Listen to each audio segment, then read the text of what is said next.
Peace, peace, peace. Greetings, everyone. Thank you for joining us on Voices of Festival.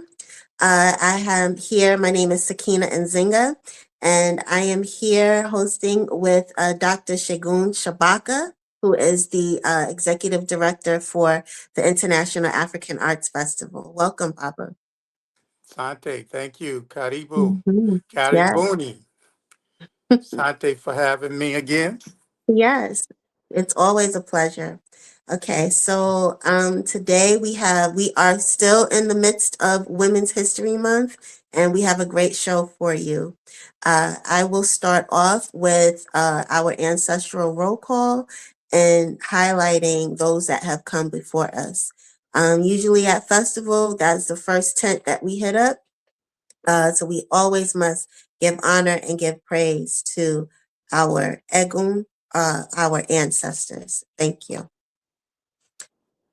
So I'll take a deep breath and say Ibaye, Ibaye, Ibaye Abantanu, to Baba G2 Wusi, Ibaye Bantanu, Baba Robo Jumatutu, Ibaye Mama Amanisha, Ibaye Mama Lottie, Ibaye Mama Bird, Ibaye Brother Howard, Ibaye Yusuf Iman, Ibaye Dara Iman, Ibaye to Bernard Kinsey, Ibaye Stan Kennard, Ibaye Mama Salima Moyo Smith, Ibaye Brother Abubadika, Ibaye Asada Shakur, Ibaye Nana Dini Zulu, Ibaye Mze Moyo, Ibaye Dick Gregory, Ibaye Kuja Bandele, Ibaye Imam Jamil Al Amin, aka H. Rat Brown,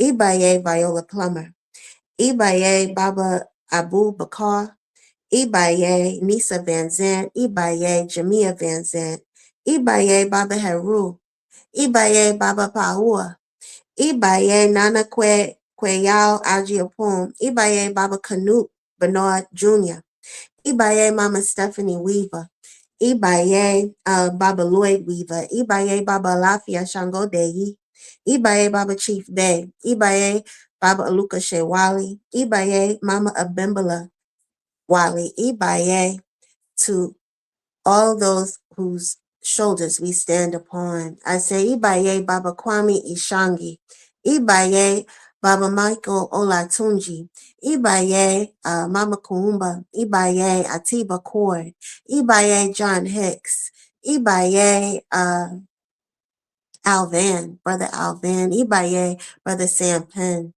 Ibaye Jeanette Gatson, Ibaye Sun Ra, Ibaye to all those ancestors whose shoulders we stand upon. We give honor, we give praise, and we thank you. We thank you for your presence. We thank you for letting us know that you're forever present, and we thank you for the legacy and the foundation that you have laid before us, and we are carrying the torch forward.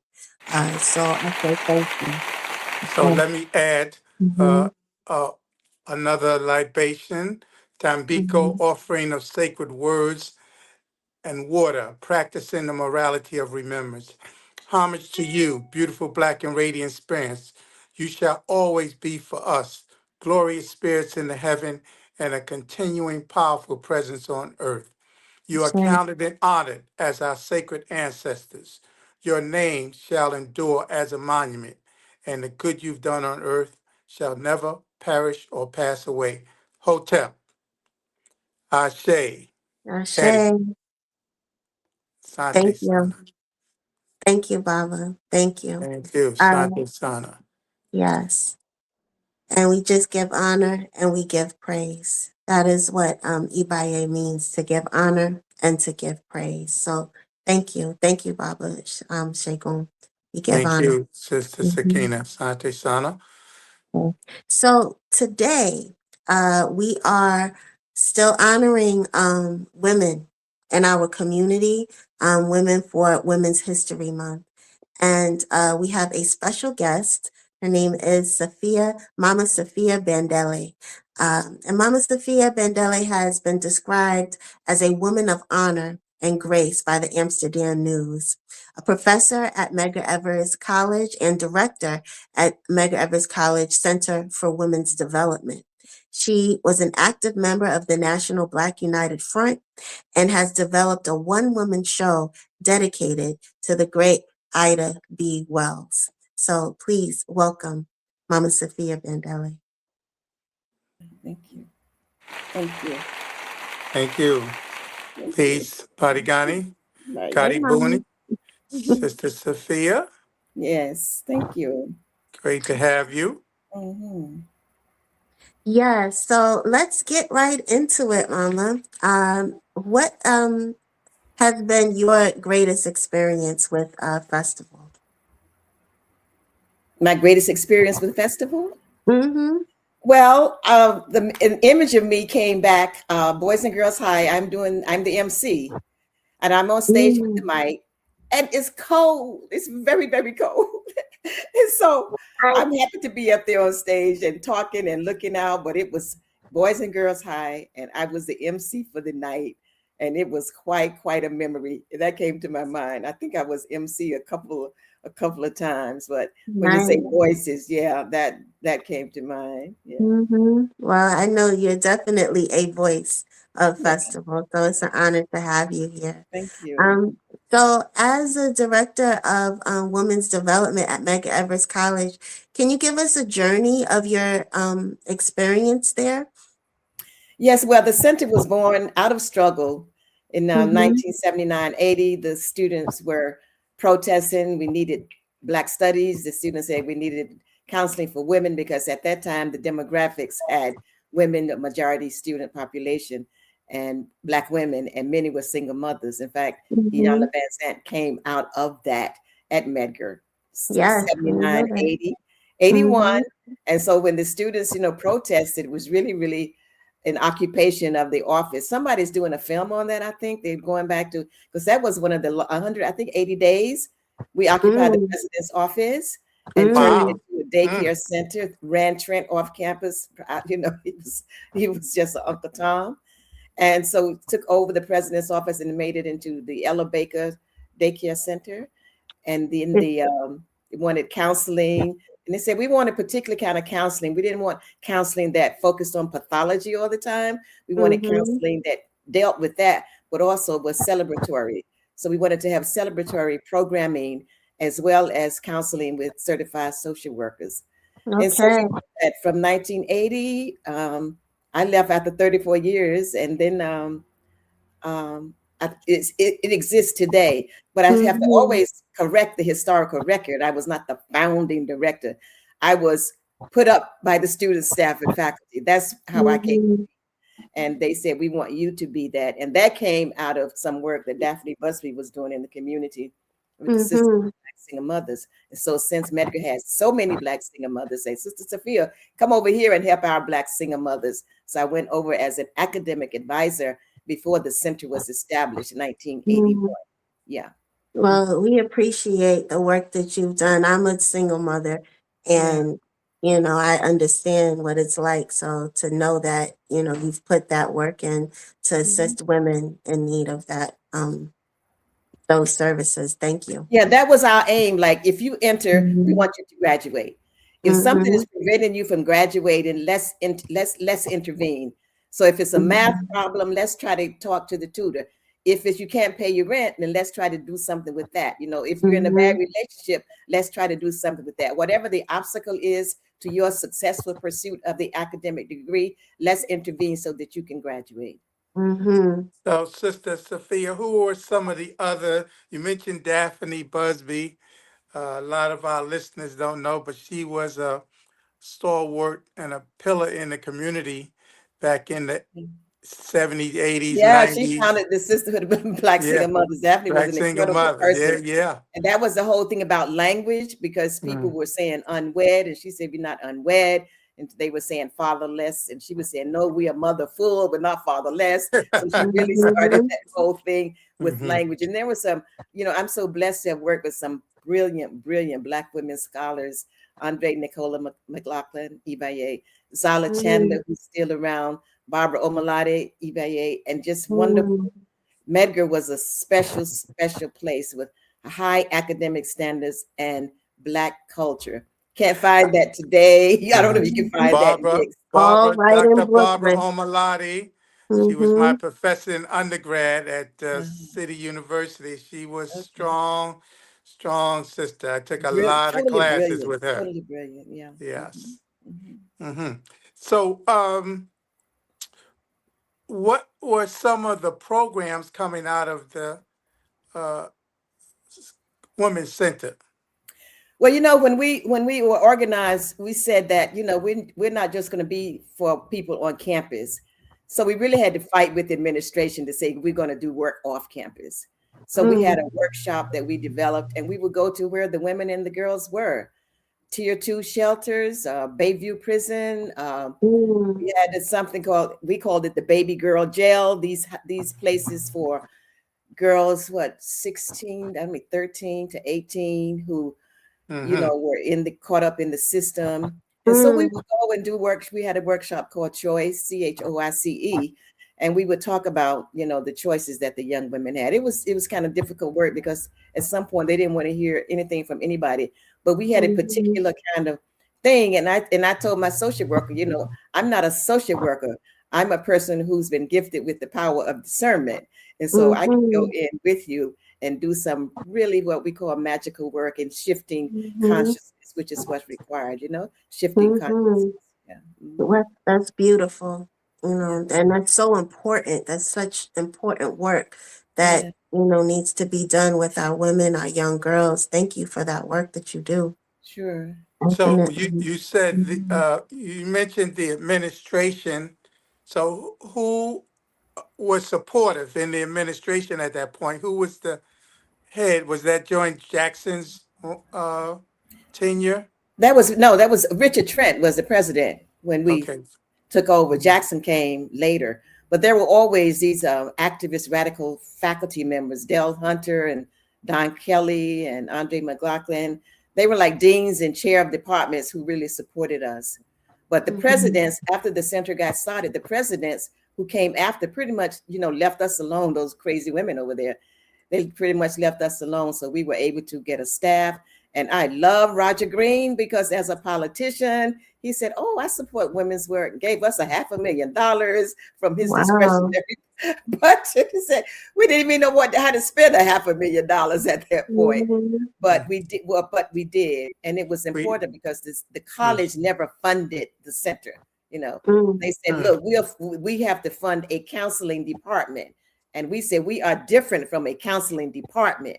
Counseling is part of our work, but it's not the so because that counseling thing was pathology driven, and we didn't want Mhm. it to be that.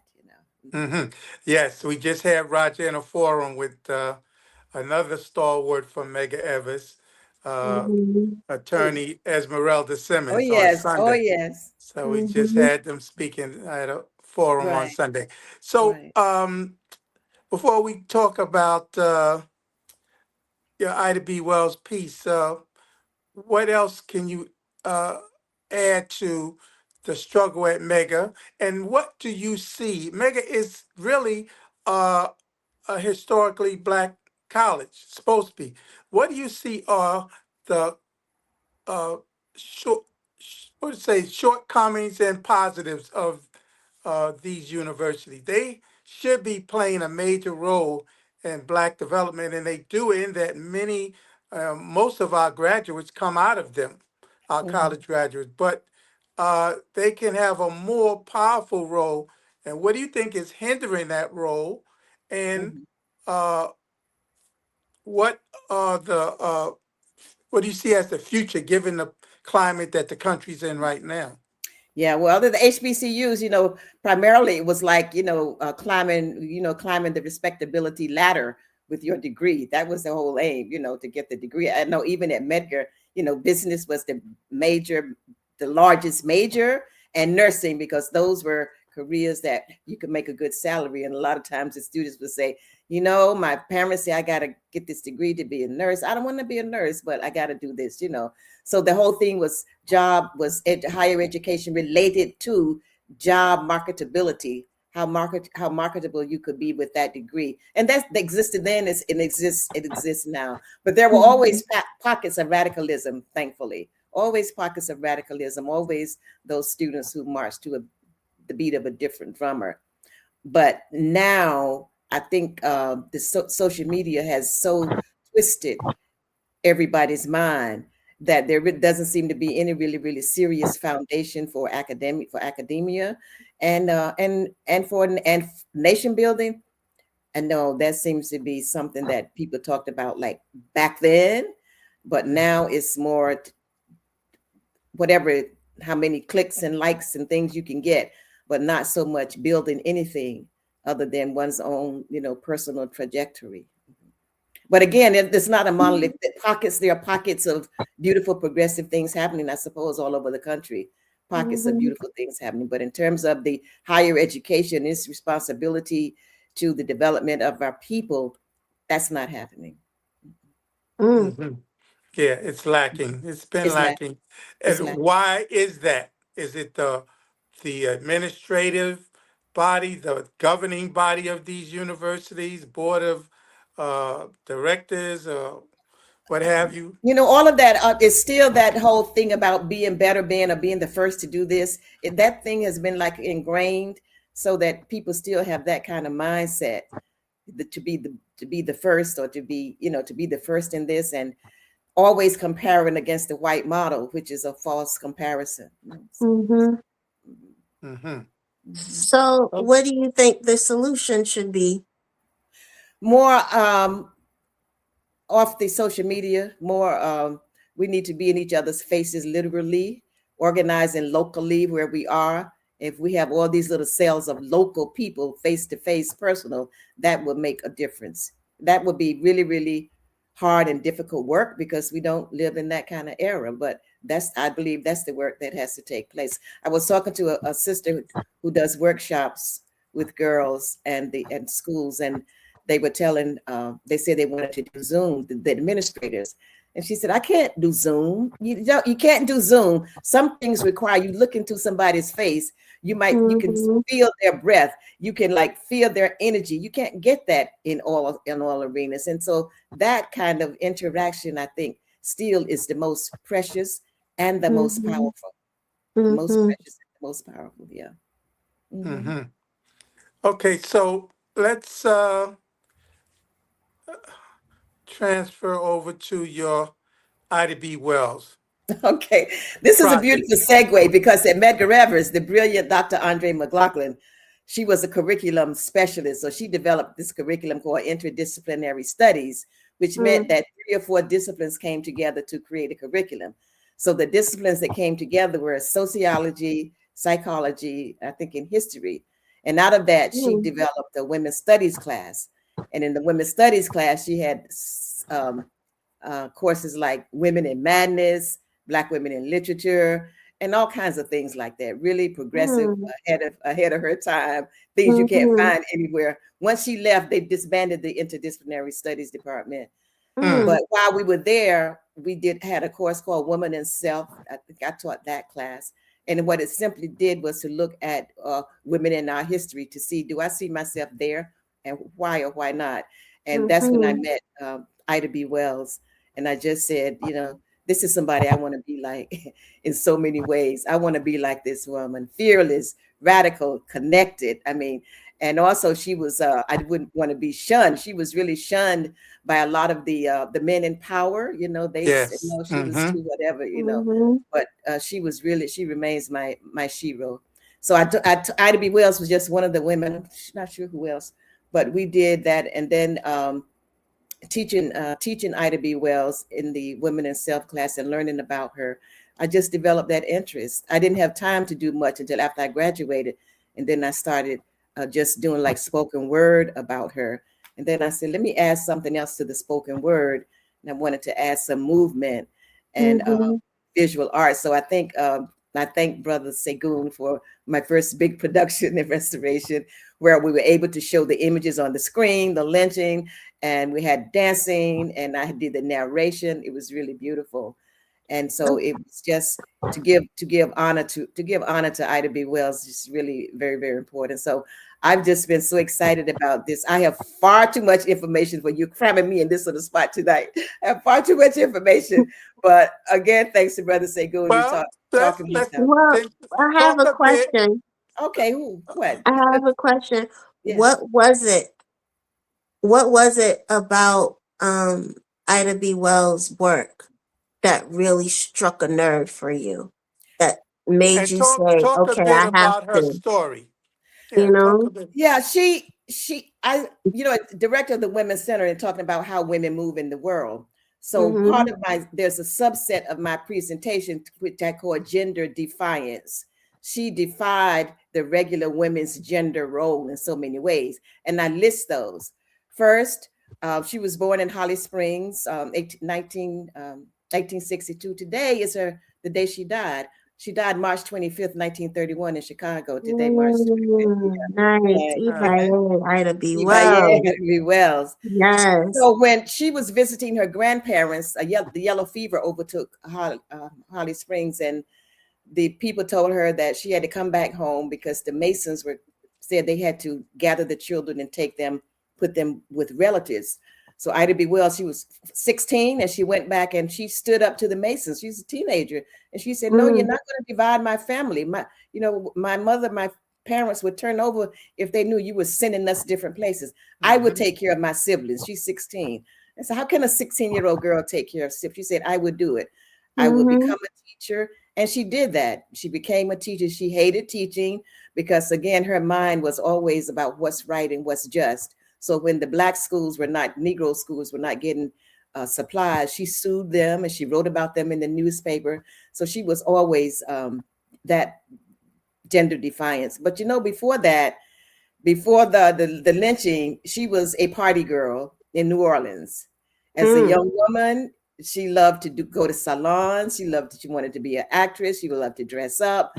So she was like, I like that part of her, that she wasn't born fighting and a militant. She did that part, and she became a militant once her friends were lynched. When her friends were lynched, and then she saw that all the lynchings before, she hadn't paid any attention to it. She kind of like bought into, well, they must have been looking at the white women. But when her three friends were lynched for owning a grocery store, she said, wait a minute, this is not right. So she wrote about it and she began writing about it. So she's known primarily as an investigative journalist, which is a major, major part. But I like the fact, I call her multidimensionality, investigative journalist, teacher, author. She was a really, really internationalist. She was a social worker, so many things that this woman did, but she was radical and the people were afraid of her. So when she wrote this editorial in the Memphis Free Press about the lynching, she said, white people better be careful. They keep telling these lies. We're going to think something about their women, something like that. The people were just astonished and they burnt the thing down and they thought a man wrote the editorial. They said, when you come back here, we're going to kill you. No, not kill you, lynch you and cut off your testicles. Lynch you and cut off the testicles. That's what they said. That's what they said. Yeah. They were vicious. So she had to stay away. She was in exile from Memphis forever. But she continued to write. And I'm always amazed that she would go around the country and like 1,000 people will come to hear her speak. You don't know how phenomenal that was for that time. Even now, will 1,000 Black people show up to hear a Black woman speak about politics and oppression? I don't think so, right? But at that time, they did because she was fiery and she was short. She was 4'9", 4 feet 11. She was short, but fiery and sincere. When you're sincere, people respond to that. And when what you're saying makes sense, people respond. So she went all over the country speaking and taking the paper that she was writing and selling them and going into places where she was not supposed to go and demanding that people listen. All over the country, she did that and writing for newspapers. So she came to New York and she wrote for the Black paper in New York for a while. And then she, as part of her travels, she met Ferdinand Barnett. He was a lawyer. She met him in at the World's Fair with Frederick Douglass, I think it was, or Du Bois, one of them. And she and Ferdinand became friends, and they got married in Chicago. And they said that 2,000 people came to the church for their wedding. Wow. 100,000 people. That's how much Well, they were admired. and that, Ferdinand was a lawyer. He was in his own right because he defended Marcus Garvey against the Black Star things. It's mm, interesting because some of the Garveyites today said that Ida B. Wells betrayed them, but that's not how I read it. Because when Garvey had a big rally in Harlem, he invited her. And so it's like, who is this little woman? He invited her because he respected her spirit. And not only mm-hmm, that, he sent Ida B. Wells to Versailles, France, to represent the UNIA. Because again, he wanted somebody who could speak the truth, who was radical, who was fearless. And Marcus Garvey sent her. So when he was in trouble with the Black Star lawsuit, Ferdinand Barnett, Ida's husband, represented him, and Ida B. Wells she wanted to have some say in the strategy or whatever. So they had a little falling out with that, but mm, that didn't end on a good note. But she said she married Ferdinand because he was like her temperamentally. I like that word. That he was like her temperament, and so that's why she married him. And also in the gender defiance, she said, "I will only marry you if you put my name as half interest in your newspaper." So he mm. did that. He did that, you know. And that That's a fine woman. helped her to reignite her writing Yeah, literary gave her. career. She needed a platform, and she wrote. Yes, And so Mhm, I thought today people don't think about investigative journalists. What's that sister's name? Hannah Nicole Jones, I think. Yeah, yes. Hmm. she's an mhm, investigative journalist, and but that's a really, really important skill to have as a journalist to investigate. And mhm, what Yes. made her so brilliant is that she had an analysis which took into the fact that she used their statistics. So they couldn't say she was making this up. She would take the mhm, statistics when the white paper said such and such was lynched, such and such, but she didn't buy their story that they were lusting after white women. So Yes. there was some horrible, She mhm. horrible tur- things done to That's the black men. power. The yes. power of the word. The power of the word. Mhm. Mm-hmm. Yes. She turned that on its head, She and she turned that on its showed head. how that that narrative was false and contrived to destroy black men with power. And That's she right. was so enraged because I think his name was Tom Moss. Tom Moss, yeah. He Mhm. had the store that competed with the whites Yeah, in the People's Memphis there. Grocery, yeah. Mhm. Yeah, and that was the reason. And she talked about these lynchings were linked to empowered black men. That's They what they wanted were. to destroy their Yes, power and yes, Mm-hmm. terrorize black people. yeah, So yeah. yeah, yeah, she was a awesome figure, awesome Awesome, figure. awesome, Mm-hmm. And awesome. so, and it shows how, Black women were in great support of Black men during those times Yes, because, yes, her work is revolutionary all the way across the board it and is. very necessary. I mean, she had such an impact. They named a street after her in Chicago. That's one of the main boulevards, Ida B. Mhm, Wells Boulevard mhm, in mhm, mhm, Chicago. mhm, mhm. So Mm-hmm. Sophia, what what does your presentation on her uh, entail? And we have supposed to have a presentation here tonight. Well, Uh, if we can get the music. Mhm. okay, so I'll I may This have to part it go. just deals. This part I have excerpted because I just want to focus on the strange fruit lynching part. So I have a poem that goes with it. I do the music, and I have some other things that go with it. Okay, so what I'll Well, try to I do. think since I'm in my living room, I'm not going to scream, but they're screaming in the presentation. I don't think I'll scream. Why you can't scream in your living room? Okay, It's your living room. You can that's scream. true. That's true. Oh, what are you calling me? I'm not. You calling me?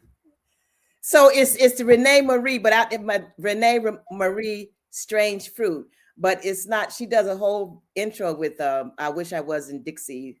I don't want that part. I want where she starts singing Strange Fruit.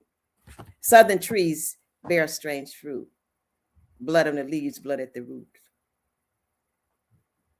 Now, if for some reason it won't come up, I'll recite the lyrics. I think that's better to That's do. better. Okay. Mm-hmm. Segun, I'll just recite the lyrics. I don't know if you Baba Shay, go and come back. hear.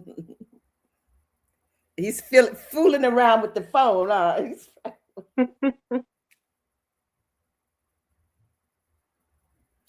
I'll start. If it comes in, that's good. Okay. The thing is that people think that Billie Holiday wrote Strange Fruit. She did not. Billie Holiday was written by a high school white Jewish teacher who was just concerned when he heard about the lynchings in the South. So he wrote this song. He wrote it as a poem, and it was covered by, he wrote it in 1937. Billie Holiday recorded it in 1939. Mm. Strange fruit. Southern trees bear a strange fruit. Blood on the leaves and blood at the root. Black bodies swinging in the southern breeze. Strange fruit hanging from the poplar trees. Pastoral scenes of the gallant South. Their bulging eyes and the twisted mouth. Scent of magnolia, sweet and fresh. Then the sudden smell of burning flesh. Here is a fruit for the crows to pluck, for the rain to gather, for the wind to suck, for the sun to rot, for the leaves to drop. Here is a strange and bitter, so bitter crop. Strange fruit hanging. And this I wrote about a tree. I'm a tree. No one asked me. I am a living organism. I bear fruit, flowers, I grow. My roots are deep. No one asked me. Here they come, another body. Oh, it's two bodies. They drag them. Both are alive. Wait, they hang one black body on my left limb and they hang the other black body. Then they leave them. Don't leave them hanging from my limbs. Don't leave them hanging like some piece of dead fruit. Don't. Oh, the weight of these black bodies. Oh, the blood is dripping down to the ground, to my roots. I don't want blood in my roots. The blood seeps and seeps, and I weep and I weep. The bodies, this strange fruit, the fluids from their body starting to transform the atmosphere. It's a testament to the cruelty. And who are these bodies? Somebody cared for these black bodies. Somebody is waiting and they are not coming home. There are people who will never see them again. And who are these people? These white faces looking like maniacs surrounding me. They're bloodthirsty. The expressions are demonic. Their laughter cruel. They think it's a picnic. There are 3 murders today, a black body on my right limb and a black body on my left limb. The 3rd murder is me, the tree. I was just living and minding my business, providing shade, providing sustenance. And they came with the bodies and the blood seeping into my roots. My roots are not for the blood. My roots are for nourishment and for growth so that I can grow and be majestic. How can I be majestic with limbs, bodies hanging from my limbs, swinging in the southern breeze? I was a majestic tree. Now I'm a murdered plant carrying dead bodies. Strange fruit. Yes. Thank you. Okay. It's beautiful. Yeah. And powerful. The song is beautiful. It's like, I know the song, but that interpretation of the trees from the trees perspective, I've never thought of. That's deep. So is this poem presentation is a part of your Ida B. Wells? Yes. So yes. okay. Yeah. And then when I do that, I take this paper. This is from Our Time Press. They printed. They printed the names of lynch victims, 2 pages full, just names. So I appreciate Our Time Press for doing that.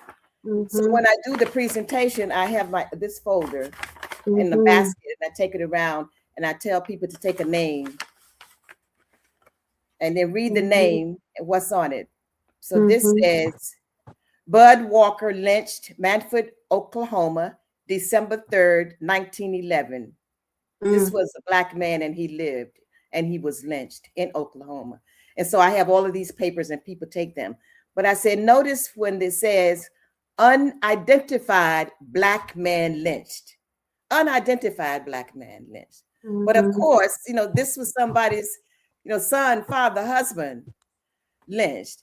And so we would Mhm. pull these out so that it becomes really real. These were our forefathers, foreparents who were Mhm. lynched, names unknown. But Ida B. Wells gathered that information. The white papers published it. They said unidentified Negro, and they gave all the Mhm. details. And so she Mhm. gathered all of that. And so when I do the presentation, somebody takes this basket in the audience, and the audience pulls out, and I tell them, stand up, say the Mhm. name, call his name. And most Mhm. of them were men. Call his name so that we say he lived. He lived. This man lived. Mhm. That's part Okay. of the presentation. Segun, what happened to my song? All right. Well, I'm gonna play it. I gotta give you the Billie Holiday version, okay? I don't want the Billie Holiday version. All right. Who do you want? I told you Renee Marie. Okay, hold on a second now. I told you that in the email. Yeah, but I love hers, but it's not dramatic enough for this. I mean, it's dramatic, but it's Oh, it was very impactful. It was very impactful, even a cappella, because of all of what you were talking about. And even, the fact that you highlight, I mean, you're doing essentially ancestor veneration within your show, yes. and showing the importance of we're not going to forget those who have fallen, those who hung. We're not Thank going to you for forget okay. that them. phrase, Mhm. ancestor veneration. Thank you. Yeah, Mhm. All right, that's here we go. Whether you're a professional technician, oh, boy. You take pride in maintaining your own cars, Harbor Freight. what? Can you Mhm. skip fast forward? I wish I was different. Well, I wish I was Can you go complete. fast forward? Hooray, hooray. Oh, oh, That's the Dixie part. We know that. We know that Dixie stuff. Bears range through blood on the leaves. Can you turn it up? What are the black body That's the loudest I can get it. swinging in the southern breeze? Strange fruit from the poplar tree.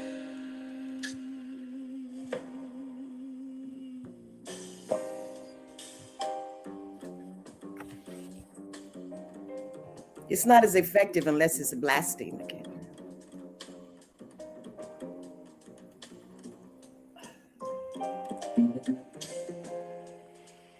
Why can't it go any louder?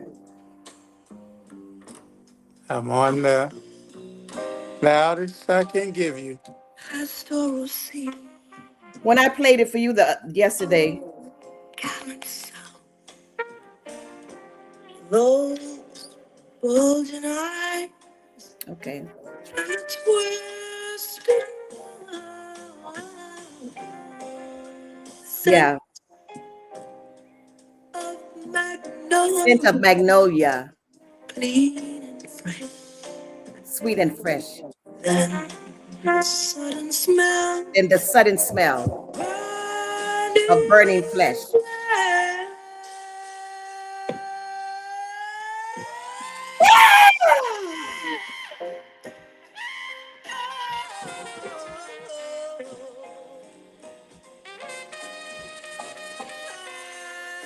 Strange fruit.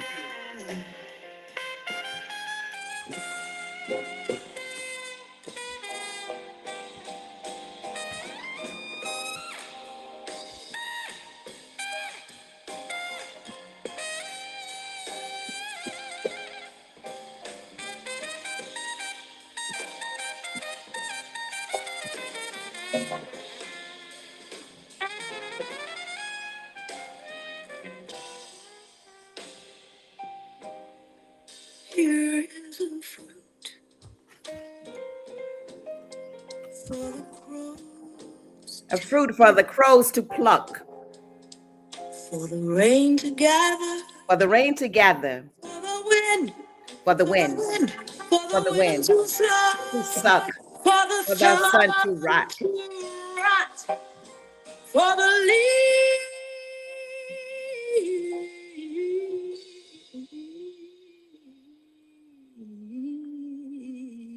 leaves to drop.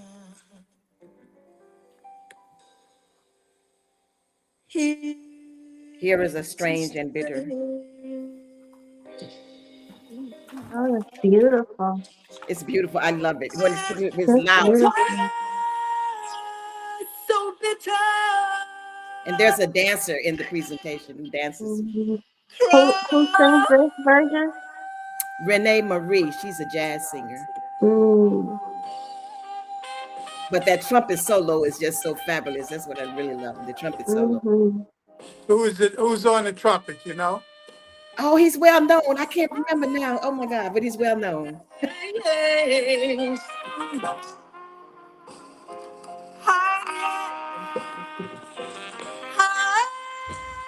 And also on the screen, the lynching, the bodies are shown on the screen.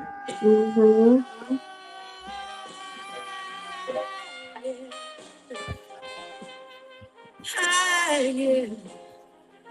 And what? Hmm. I ain't never seen fruit like this. I ain't never seen no fruit like this, as she says.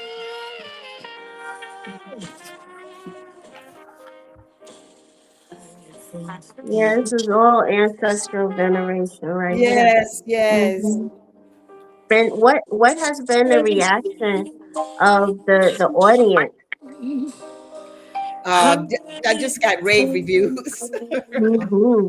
Well, the people at Restoration, when Segun had it, they just loved it. So it's going to be like that at Black Spectrum Theater next season, and you can get it Okay. all the pieces together. Yeah. Mm-hmm. I have some of her quotes. If I could do that, could I have time? Yes. I'm sorry. Yes, you do have time. Mm-hmm.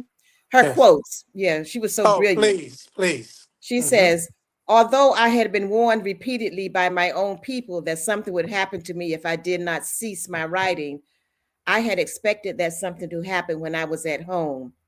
I had bought a pistol the first thing after my friend Tommy was lynched because I expected some cowardly retaliation from the lynchers. I felt that one had better die fighting against injustice than to die like a dog or a rat in a trap. I had already determined to sell my life as dearly as possible if attacked. I felt if I could take one lyncher with me, this would even up the score a little bit. She believed in armed self-defense. She really did. She said every Black home should have a Winchester rifle in a place of honor in the house. It said she had 2 guns. No, she's a powerful woman. She knew how to defend herself and a warrior. Like and that's what was needed. This was her view. I can't imagine now that people were being lynched. I mean, I can feel it sometimes. I'm like, ooh, this is a weird area because I'm in the South. But I can't imagine walking down the street and seeing somebody hanging from a tree. There's no normalcy to that. Well, that of course, can't be. people fought against it too, and Black people, like she said, they began to get a sense of self-defense and resist. You don't hear about those forces. No, you He don't. You represents don't those hear. forces, but there was Deacons for Defense. There were many And others these were before that. the Tennessee people who protected that store, the Tennessee the Tennessee whatever they were, and but white people were so devious that the brothers protected the store until they found out that the white guy didn't die. So the brothers stopped protecting the store, and then they came back. So it's just like such treachery. Yeah. I wanted to read her views on marriage, which is really interesting. She said, strange as it may seem, after word of my upcoming marriage was sent out to the country, there arose a united protest from my people. They seemed to feel that I had deserted the cause, and some of them censured me rather severely in their newspapers for having done so. They were more outspoken because of the loss to the cause than they had been in holding up my hand when I was trying to carry a banner. So she was like, yeah, you don't want me to get married, but then you don't want to help, when it's time to help. So she said, I had not entered into the bonds of matrimony with the same longing for children that so many other women have. It may be that my early entrance into public life and the turning of my efforts, physical and mental, in that direction has something to do with smothering my mothering instinct. It may be that having had the care of small children from the time I was big enough to hold a baby also had its effect. But I had to become a mother before I realized what a wonderful place in the scheme of things the Creator has given woman. She is upon whom rests the joint share of the work of creation. And so she was being honest about she didn't feel motherly, but then when she had children, then it changed. Yeah. And the other part was she came under severe criticism from the white women's movement for being a mother and getting married. Yeah, and she would bring, and her husband would pay for a nurse to accompany her on her speaking things so that she could speak. Ferdinand paid for it, but they thought she should not be, that she was, deserting the women's cause. But she said her place was with her children, her family. Yeah, she continued to protest, and she was a suffragist. She organized the Alpha Suffrage Club. But there's an image of her I love as a suffragette. When the white women, the suffragists organized 1913, the march down Pennsylvania Avenue to protest because they wanted women to have the vote. So they asked all the suffragists from around the country to come, and that they would march down Pennsylvania Avenue in an alphabetical state order. So that Alabama, Arkansas, whatever. But that would be the white suffragists, and the black suffragists, whatever state, would be at the back of the parade. So when Ida B. Wells came up there, she said, okay, I live in Chicago, Illinois. That's so I'll march with the Illinois state delegation. So the white women said, no, you have to march in the back with the black suffragettes. She said, no, I'm not going to do that. So she just stepped aside. And so they started A, B, C, D, E, F. When I came, Ida B jumped out there, jumped in the parade and marched. Rightfully so. There was a newspaper article about this rabble rouser who disrupted the parade and everything. But she said she didn't condemn the black women for marching in the back. She said, they didn't want to, disrupt, but she believed that hostility. Yeah. She said, no, but this is who I am. I do. Yeah, right. Yeah, she's ahead of her time. Ahead of her time. Yeah. And she caught it from other sisters. You talk about sisterhood. Some of the women thought she was just a bit too much, just a bit too much, including the revered Mary McLeod Bethune. They didn't get along, I think Ida B. Wells was just quick to speak, and just really didn't go along with so much respectability and just being comfort and trying to please. That wasn't her. Her. So would you call her a feminist? I wouldn't, but what would you call her? A womanist. She was a race woman who wanted to make sure to make sure that race was in any of in the white women's movement. She said she wanted to put race in the white women's movement, and she wanted to put the other thing, women, in the other one. Anyway, she just considered it not a contradiction or anything, to be proud of who she was and to be proud to be a wife and to be proud to do all of it. Yeah. And be a family person and have a relationship with her husband and men, black men. So that's a womanist. She wasn't anti-man. No, of course but not to say, but a more progressive position is a feminist is that, a person that supports women's rights. When she had the women's suffrage club, they couldn't vote, but men they couldn't run for office, but men could run for office. So the club was the Alpha Suffrage Club, or black women. And she told them, if you don't vote for that black man, you're out of the club. That was a condition to being in the club. You had to vote for black men. This could be hanging out socially. This is a political organization, and we support black men. I love it. I love it. And that's the way that it should always be. To support the black family, support the black man, and the man support the black woman. We are all we have, and we have to support each other. So Thank you. Thank you for This the is work the that other you quote, do. Segun. I think you like Mhm. this quote. I've heard you say this before. Well, I will. Are we out of time, honey? Yeah, we're out of Okay, time, fine. Mama. Okay. I'm sorry, but I thank you for the work that you do. Thank you. Thank you for You this said that opportunity. yes, you said the next production is coming up next season. Is that like September? Black Spectrum Theater. No, it'll be Women's History or Black History. Okay. Yeah, be on the lookout. Be on Be the on the lookout. Mhm. lookout. We'll be Okay. getting a Thank lot you. of information out about it. Mhm. So I Thank you so salute much. you, Mama, Thank you. Mama Sophia Thank you. Thank Bandeli. Thank you. I Thank just you know. very I just Mhm. realized who you are. I'm sorry. Thank you. Mhm. All right. Thank you. Okay, so All our right. next. Beware. Mhm.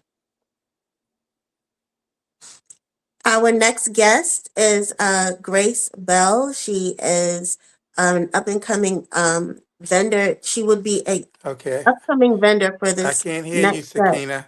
You can't hear me? Okay.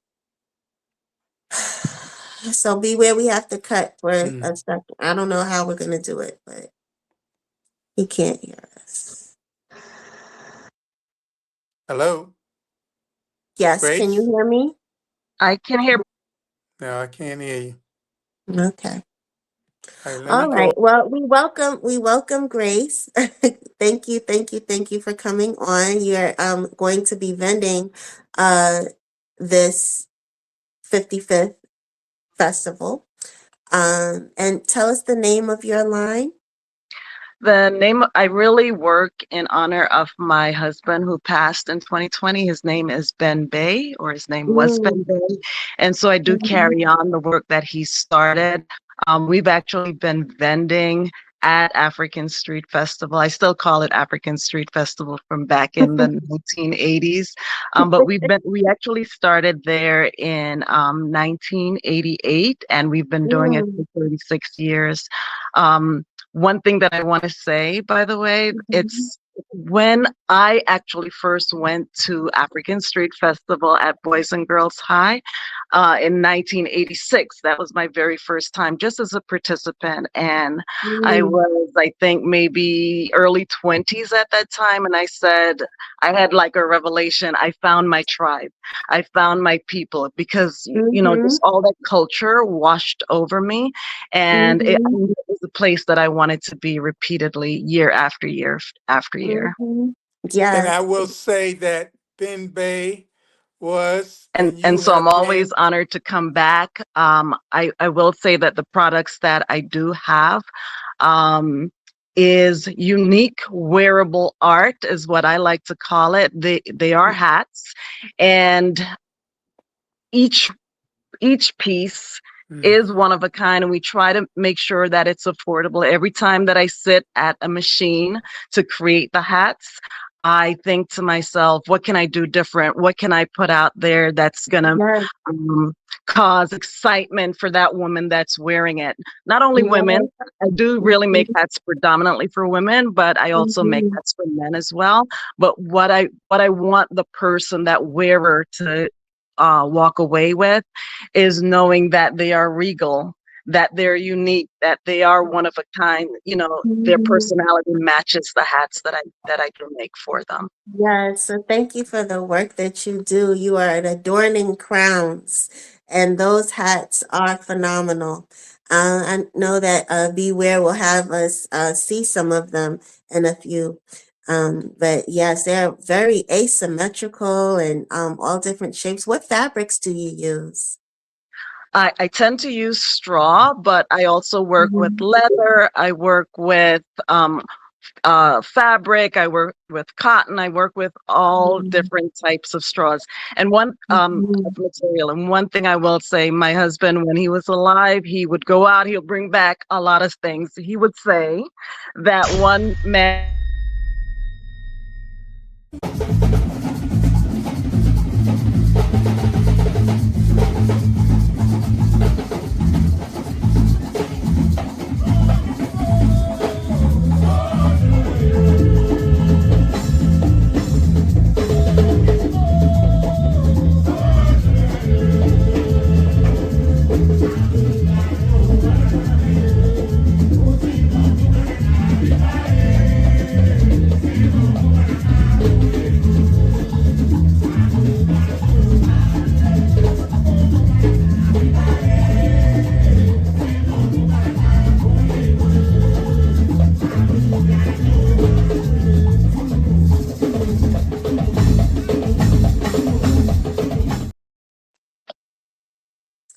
And we're back. That was a great excerpt that we usually do, showcasing, reminiscing on the recap from Festival 54.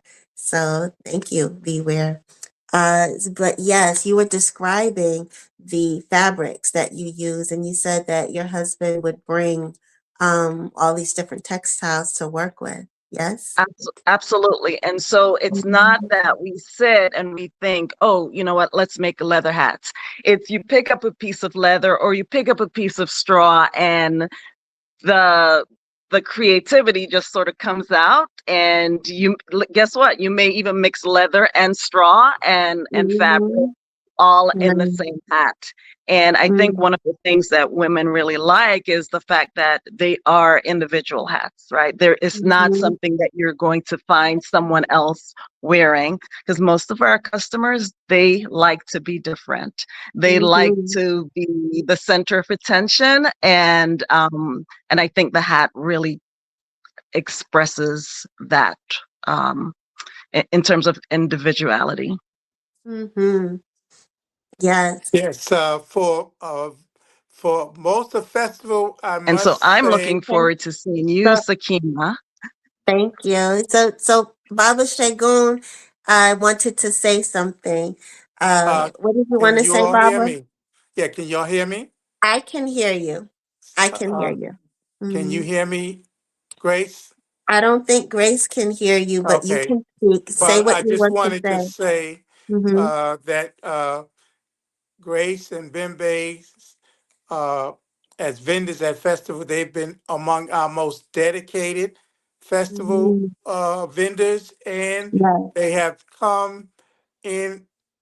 They are usually and have been the first or the first few, if not the first vendor to register with us and give us the Okay. revenue needed to start our new uh, year at festival. So we want to say, Asante Sana, thank you very, very much to Mm-hmm. Sister Grace and her operation for being a pillar of festival because our Yes. vendors are our pillar. They are the foundation of festival and they keep us as uh, self-reliant as Mm-hmm. possible. Mm-hmm. Okay, so Yes. So Sante Grace, Sana. he's just honoring that you are our first vendor sign up for this Uh, year for Festival 55 and saying that you've had such a long history working with Festival and he's just giving you honor and praise. So thank you. Thank and I you. thank you. It Mm-hmm. really is family. Mm-hmm. And every year I look forward to it. And this year is Mm-hmm. no different. I know that we will do really good things in this new location at Lincoln Park Terrace. Mm-hmm. And I'm very much looking forward to participating. Yes. Thank you. And give Mm-hmm. us your give our audience your website that people Yes. can go and see your. Can you give us your website again? It's the Absolutely. Ben It is Experience. Mm-hmm. benbayexperience.com, and we do have pictures of Ben Bay's work. He was Mm-hmm. an artist, a commercial artist, and we also have photos of the hats that we sell. Remember, each hat is unique. So you may see a hat on the website that's never ever going to be created again because it is Mm-hmm. made to be that one unique hat for that one individual wearer. Okay. Yes, and Festival is known for our unique vendors that make one of a kind pieces that you can come to once a year and rack up on your items. So, Uh, ev- uh, and I Festival is want to known. make a Mm-hmm. clarity here. We're talking about Mm-hmm. artisans and vendors, but Artisan. mainly the Mm-hmm. artisans are the ones who make and sell their, as she said earlier, wearable art. Mm-hmm. These are artisans. Exactly. He's just highlighting that you're an artisan and you make wearable art that way. Yes. And proud Mm-hmm. to make that art.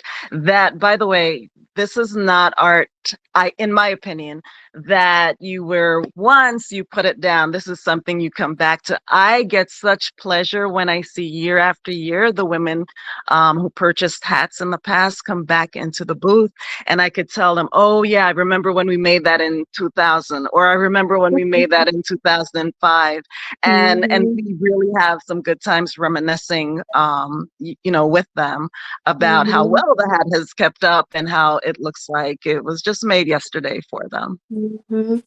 Yep. Well, Yes, yes. that's the essence of festival, you know. Absolutely. Yeah, All definitely. righty. So thank you. Thank you for Thank coming you, on, Grace. I Sister Thank you. appreciate Bembe. it. It Mm-hmm. was my Sister pleasure. Grace, Thank you. we'll be seeing you soon. Thank Thank you very much. Okay, so that's a wrap, you know. So we spoke with Mama Sophia Bandeli, who highlighted the great Ida B. Wells this evening, and also an artist and vendor, one of our first to sign up. And so, Barbara, so that means vendor applications are available for people to sign up now. Yes, Yeah. they can go on the website. We have a deadline coming up in a few days, and the Mm-hmm. prices will go up. So if you intend on vending, I suggest you go to the website, uh, register, pay your vendor's artisan fee, Mm-hmm. and get it done ASAP. So, Baba, can you give me a recap of the forum that just happened with Dr. Roger Green and Mama Esmeralda Simmons? Yes, How was that? it was a great forum. It was uh, a forum planned on February 22nd, but that was the day the storm hit. So we had to Mm, postpone it, and it was postponed for exactly a month to March 22nd. And so we had a decent turnout. A lot of people had registered for that February uh, 21st event. They thought Mandani was going to be there, but Mandani was going to be not planned to be present. there. Excuse me. He Mm-hmm. was just the mayoralty and his victory was the Mm-hmm. topic of discussion. And so Esmeralda and Roger talked about that. They talked about their activism around his campaign and the need for him to stick to a progressive agenda and to uh, support, some aspects of a black agenda, and they have put forth a platform for him. Um, Okay, and so what was maybe, let's just say one thing that's on the Black agenda? I mean, uh, housing, the issue of okay. housing, uh, that's for sure one of the main topics, and to deal with the purging of black people from this city, Mm-hmm. gentrification, and give set up housing, because housing now is $4,000 or $5,000, Mm-hmm. 5,000 in Manhattan, 4,000 in Brooklyn Mm-hmm. for an Which is apartment. crazy. And so the city has lost hundreds of thousands of people, mainly black people. Bed-Stuy used to be 70, 80, 90% African American or Africans in this area. Now it's Mm-hmm. down under 40%. Mm. This Okay, is so ridiculous. Mm-hmm.